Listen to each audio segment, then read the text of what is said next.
Hi, my name's Scott the Miniature Maniac, and today we're continuing our heavy metal series with the masters of siege themselves, Imperial Fists.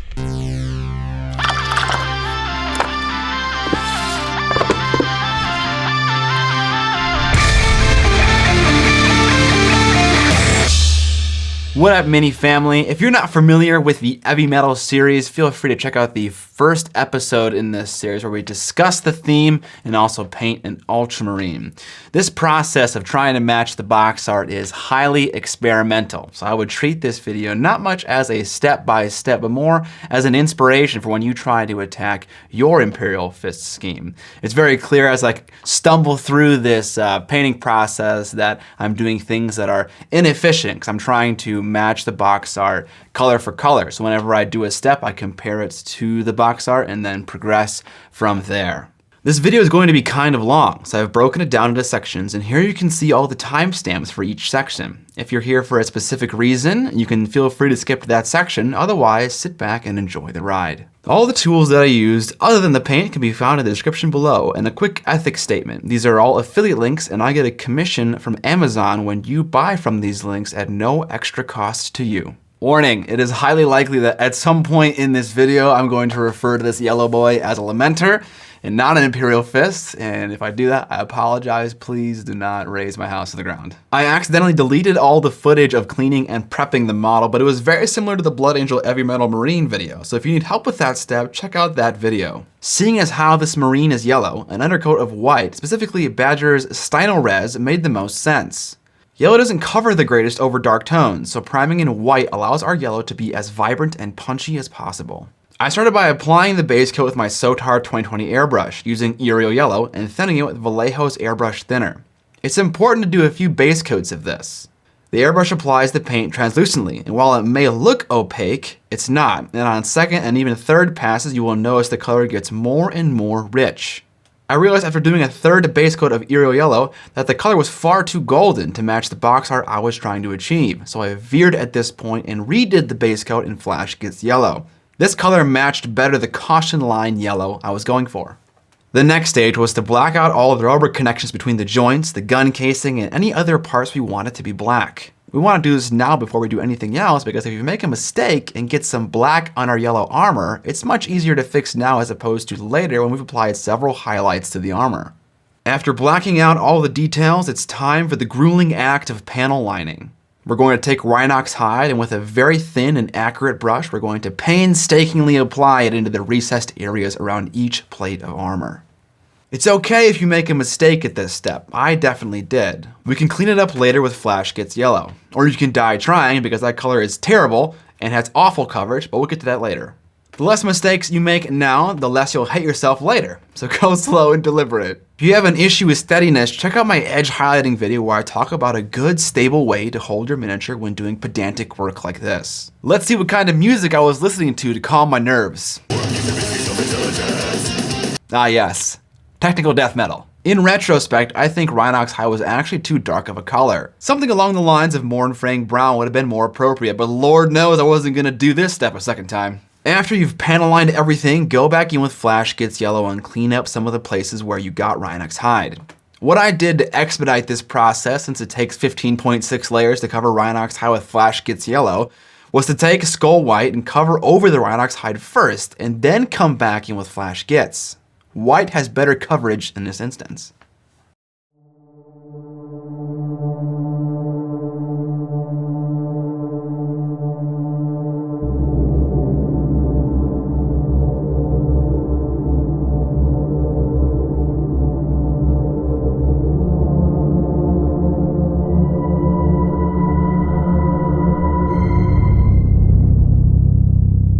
Now on to a stage as equally as infuriating, edge highlighting. The first color we're going to use is Screaming Skull. Again, if you need help with edge highlighting, I have a whole video dedicated to the subject that I mentioned earlier. You can find a link in the eye in the top right hand corner of this video. After staring at the box art for a long time, I can only really make out one edge highlight, which is kind of weird because for most heavy metal Marines, they do 2 to 3. Later in the process, I decided to add an additional white edge highlight of Skull White to make the details pop off like they should. I applied this second edge highlight more selectively, in the corners where the edges meet, and also with a thinner line than with the Screaming Skull.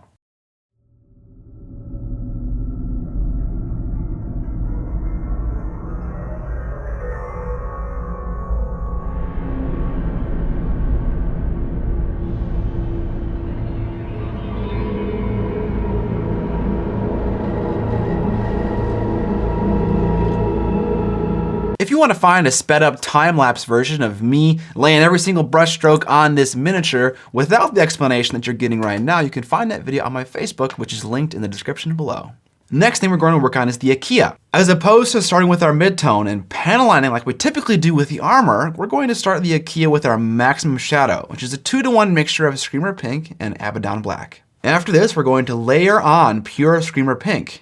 After this, we're going to do a 1-to-1 layer of a mixture of Screaming Skull and Screamer Pink. Lots of screaming going on here. Finally, to make sure this detail is extra crispy, we'll do a final edge highlight of pure Screaming Skull. Admittedly, this detail doesn't look as icy as the box art. I'm incapable of getting the finessed detail that Brother Tom, the box artist of this particular miniature, was able to achieve. Hopefully, with more practice, I'll be able to be as accurate as him someday. At the very end, I actually did come back with pure Abaddon Black, watered down a decent amount to improve the flow, to further deepen the recesses by applying it like we did with the armor.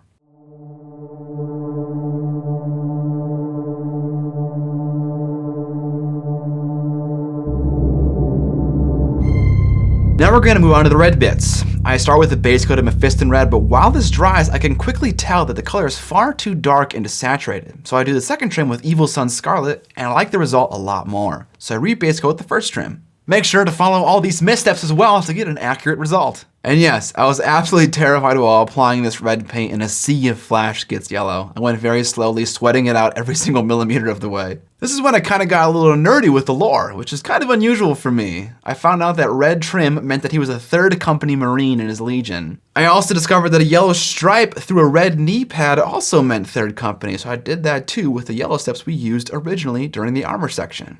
I thought it'd be cool to do something with the helmet, and then discovered that you can have special helmets if you're something like a veteran or a sergeant. So I decided that my guy would be a veteran, which meant a mostly red helmet plus a white stripe that runs up to the nose and down the back of the head. This actually was kind of fun, letting the lore influence the direction of the Space Marine. Am I starting to like Space Marines? No. I started the stripe with Astronomican Gray, an old Citadel Foundation paint. After this, I took Rhinox Hide and started to panel line the helmet's recesses, much like we did with the yellow armor. After this, I layered the white portion of the helmet with a 1-to-1 mixture of Astronomican Gray and Skull White, finishing it off with an edge highlight of pure Skull White. Finally, to finish off the red, I took Fire Dragon Bright and edge highlighted all of the red bits. You could probably do a second edge highlight after this one, but I felt the box art only did one, and I'm very clearly sticking 100% to the box art, right guys? No, I'm just feeling lazy at this point, and that was my excuse.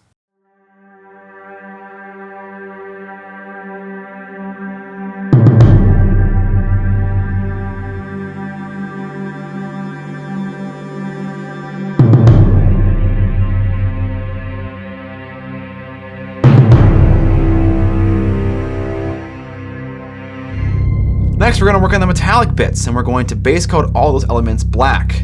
I should have done this earlier when I was doing the other black parts, but I just didn't think about it. After the black base coat, we'll first base coat with Lead Belcher. I'm trying to avoid getting paint in the deepest recesses so that I can maintain a nice black outline of the details. But since I'm a noob, I need to go back in later and redefine some of these lines with Abaddon Black. For some differentiation, I base coated the shells inside the magazine or whatever it is, Balthazar Gold. Again, trying to keep the deepest parts black. There were some other details around the Mini that I also base coated with Retributor Gold, such as the detailing on the gun, the little skull on his hip, etc. Next, I took some Stormhost Silver and edge highlighted the shells of the gun and also the silver elements around the miniature. For the gold, I washed it with Reichland Flesh Shade and then applied a layer of Liberator Gold and finally an edge highlight of Stormhost Silver.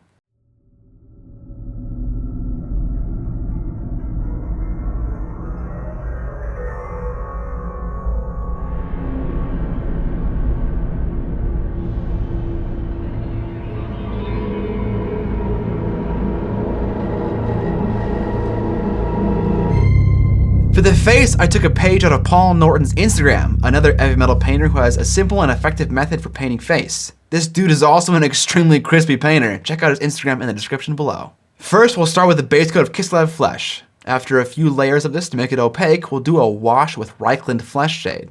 Starting again with Kislev Flesh, we'll layer on the details that are most protruding from the face, such as the wrinkles on the forehead, his cheeks, his lips, his chin, the scar on his eyebrow, etc. Then, mixing white into the Kislev Flesh in increasing ratios, we'll continue to layer on these very same details, not covering the entire previous layer, so getting smaller and smaller.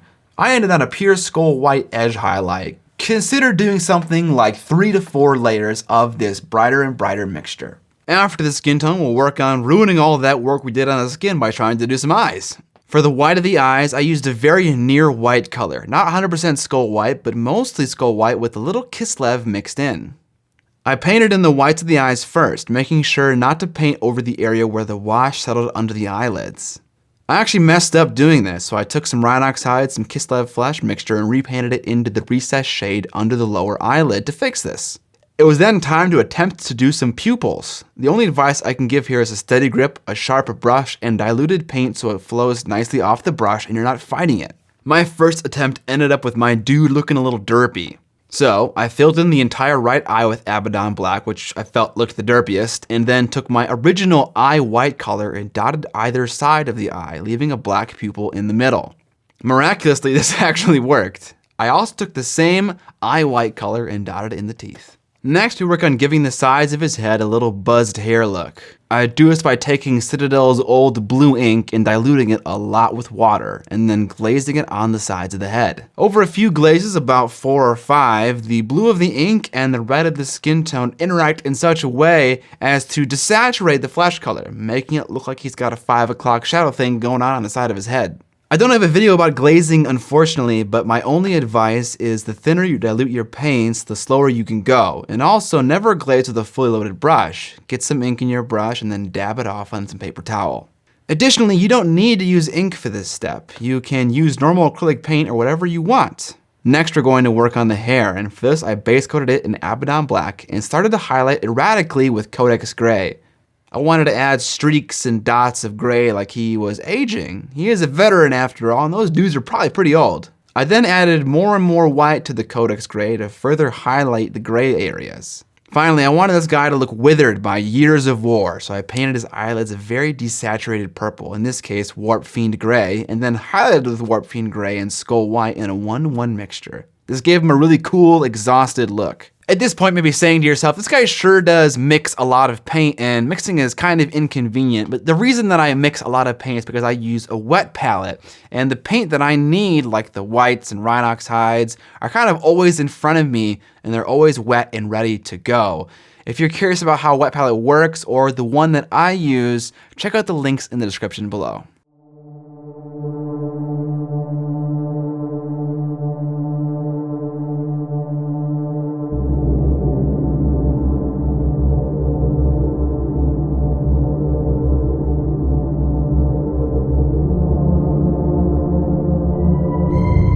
Next, we'll work on the black details, like the gun casing and the tubing in between the joints, and this is a pretty simple process. First, we edge highlight with Eshin Gray. Then, we edge highlight with Codex Gray. Admittedly, this final edge highlight could probably be brighter to match the box art better.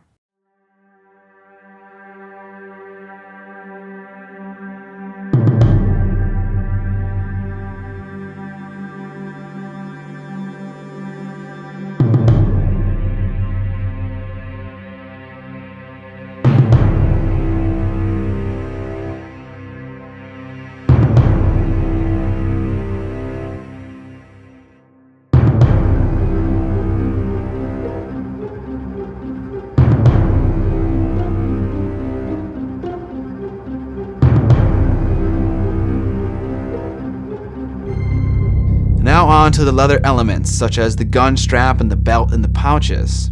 We'll first start with the base coat of Rhinox hide. After this, we'll do an edge highlight of Calthan Brown, an old Citadel Foundation paint. Finally, we'll do an edge highlight of Calthan Brown and Skull White mixed in a 1-to-1 ratio. Specifically to the strap, I add little scratches and highlight them in the same way as I do the edges of the pouches to give the strap some wear and tear. You spin me right around, baby, right around when you go down, when you go down.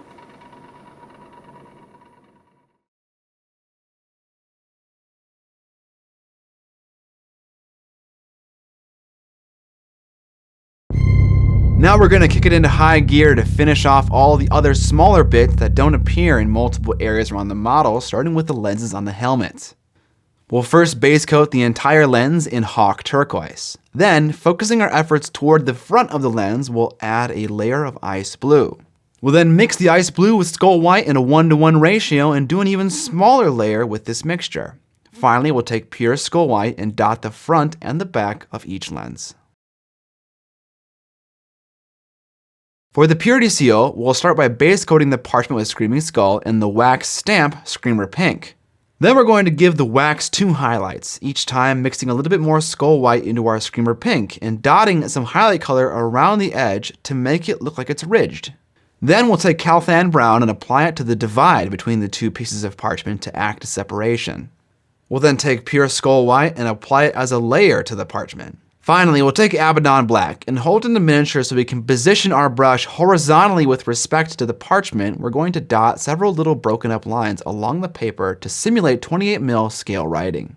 You want to work with the very tip of the brush and also with the black paint that's quite diluted for this to work as best as it can. Next, we'll work on the buttons and the arm scanner thingy on his forearm. We'll also take this opportunity to base coat a few of the buttons in Caliban Green as well as Evil Sun Scarlet and Ice Blue. After that, we'll use Warpstone Glow and apply it as a layer to the scanner, focusing it towards the top. We'll do the same to the green buttons and also apply a little Ice Blue and Skull White to the blue button in a 1:1 mixture, and some Fire Dragon Bright to the red button. Finally, I take Moot Green and draw in some scan lines. Stay nice and thin and make a grid. It's not terribly important that the lines be equidistant. Again, I do the same to the buttons and apply one final highlight of Skull White to the teal button. We're going to attempt to do some freehanded because I think it's a fun talent to experiment with. I've wrapped the model in plastic wrap because I'm getting up close and personal and touching every part of this model for stability purposes. So in an effort to not wipe away all the pedantic edge highlighting work I did, I used plastic wrap as a buffer to protect against my Dorito fingers. You might question why am I not just wearing a glove, and it's because I frickin' hate gloves. I had to make a circle, so I started by making a star-like shape with lines of equal length with Skull White. Once I had enough lines, I connected them and then started to round out the shape. I knew it was important to make this circle as big as possible to give me some breathing room to do the freehand side of it, but despite this internal warning, I still made it too small. After this, I outlined the circle in Abaddon Black, trying to stay on the outside of the circle as to not cut into my already limited real estate, but I also did not heed this second internal warning. Anyways, long story short, my freehand looked like a second grader's attempt at an art project, so I painted the circle with white and moved on to a second attempt, which was better, but I didn't center the stupid fist. At this point, I was questioning my sanity and with a heavy heart, stripped the whole mini. Just kidding. I took a sharp looking Q-tip, soaked it in some isopropyl, and started to rub off the paint on the shoulder pad. It was starting to leave a texture and I wanted this to be as smooth as possible. I applied some Badger Stynal Res white primer to the shoulder pad with a brush this time instead of an airbrush. And instead of doing the whole line thing, just skipped straight to doing the circle because I was kind of impatient at this point. And surprisingly, it worked out. Again, I outlined the circle in black and made an attempt at the logo. I worked from the fingers down, and this time I used gray instead of black because if I make a mistake with gray, it's easier to fix than black. Heck, you could even use a lighter gray here. Freehanding is as much about real illustrating as it is carving your illustration out of a blob of color with your background color, in this case, Skull White. So the easier you make it on yourself to correct your mistakes, the better. After getting the symbol right, I then filled the detail in with Abaddon Black. I then did some cleanup work with Abaddon Black and Skull White and Flash Gets Yellow, and then called it a day. In this video, we're shouting out a bunch of new patrons that we got in the last cycle, which is awesome. Some of which are David Nickel, Adam Thomas, Rick Shaw, and John Duke.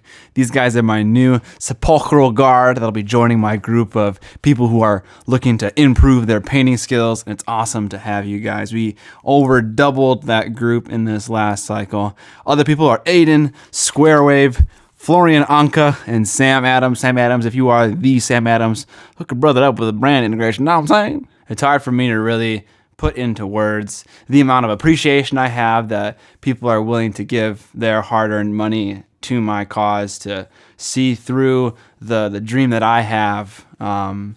So thank you guys. It's really awesome to see that month after month there is an increasing number of patrons, and it's not stagnant, but it's always growing. So thank you so much.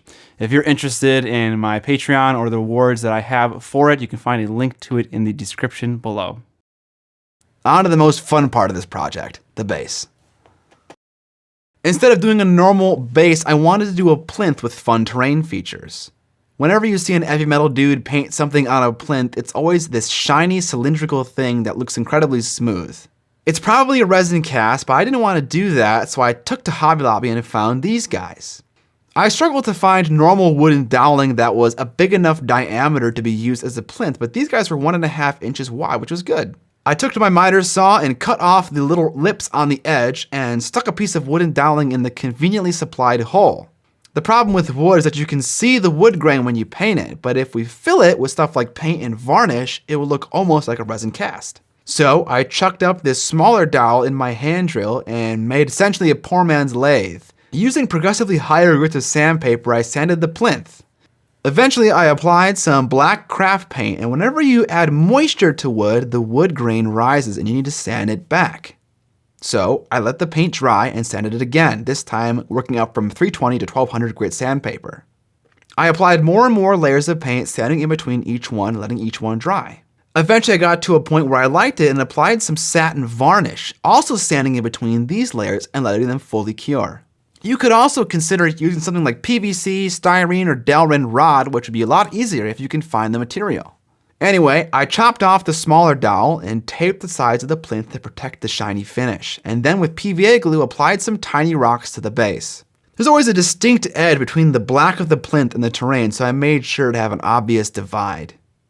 In an effort to provide some different textures, I also applied some dirt and some larger rocks with superglue. I wanted to add some barbed wire like rubble, and earlier that day I was browsing in an art supply store and found this picture hanger wire in various thicknesses, and I thought, this looked pretty good. Okay for barbed wire or something found on a battlefield. So I coiled it on some brass tubing, cut a length of it, and glued it to my base, also with superglue. I wanted to add something like a broken fence. I took some smaller diameter brass tubing and bent it into a square-like shape, and glued in this wire form stuff that also kind of looks like chain link.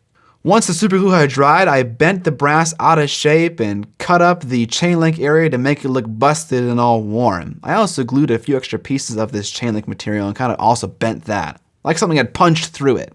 Before gluing the fence to the base, I wanted to paint it, because likely the fence would obscure a large portion of the base, making it hard to paint. So I primed it first with Badger's Stynylrez Black and then with Badger's Stynylrez White from a direction so I could get some shadows building naturally. I then took a watered down brown color and painted the terrain. You can see how the undercoat shows through the first layer. I then applied a brown wash and then a dry brush with sand tones on top of that to get the details popping out. I painted the coiled metal thing with the brass color and dry brushed this with the silver. I am deliberately not saying the paint brands I use here is because it doesn't really matter. Using your eyes and selecting your own paints will get you close enough. To get the position of the fence right, I had to find the final resting spot of the Marine himself, so I drilled a hole in his foot and glued in a little pin. I dabbed this pin in some bright paint and plotted out the location for where he would stand with respect to the fence, and then drilled this hole into the plinth. While everything was loosely fitted on the base, I dabbed some superglue onto the fence to adhere it temporarily, removed the Marine, and then applied more superglue to permanently affix it to the base. After that superglue was on, I hit it with some Instaset and tested it for tackiness, and then started to apply paint. It's a pretty bad feeling to get superglue in your brush, so I just wanted to make sure it was fully dry before painting the object. I painted the fence with a dark silver color and then highlighted it with a brighter silver color. Next, I took some brownish red pigments and got some water in them and applied them to the metal parts to simulate some kind of corrosion. I then stuck the Marine to the base permanently. I applied some more pigments, an off-white one and a rich brown one without water this time, just in their natural dusty form, and oh no, we can see the pin of the miniature clearly visible. No worries, this is what grass tufts are for, so I applied some desert grass tufts to our base to hide the mistake and to complete the look. I then removed the tape and painted the top of the base with Abaddon Black and applied one final layer of satin varnish to the plinth to seal it all together, and the Marine was finally complete. This was quite an epic journey, and I'm glad you guys could come along for the ride. I'll be giving this model away to my patrons, and I'll draw the winner on March 5th. If you're curious as to how you could potentially win this model, you can find my Patreon linked in the description below. Let's compare our model to the box art to see how close we got. Firstly, yellow is a bright color, meaning it's even more difficult to get that crispy edge highlight you would normally see on an heavy metal marine. Even going to pure white doesn't seem like it's enough, but I think the box art also struggles with this. Even so, the accuracy and the cleanliness of the box art exceeds mine quite obviously, and I still have some learning to do in this field. Also, the edge highlights on the gun casing could be brighter, and the panel lining of the yellow armor didn't need to be so dark. I feel like I finally got the silver right though, compared to previous attempts. Overall, I think I was pretty close. I just need to tighten up some of those bolts. Well, thanks for checking out this video. If you enjoyed the format of it, I have 4 other videos, a Blood Angel, a Death Guard, a Salamander, and an Ultramarine one that you can find linked in the top right-hand corner in a playlist. If you want to support the channel, I have a Patreon campaign that you can find linked below, as well as a Redbubble account where I sell t-shirts and stickers. Subscribe or die, and most importantly, don't forget to pay more minis! Heavy Metal Marines Lamenters. Ha! I said it. Heavy Metal Marines Imperial Fists. The papier to simulate papier. Oh, butt hurts. Journey, and I'm glad you guys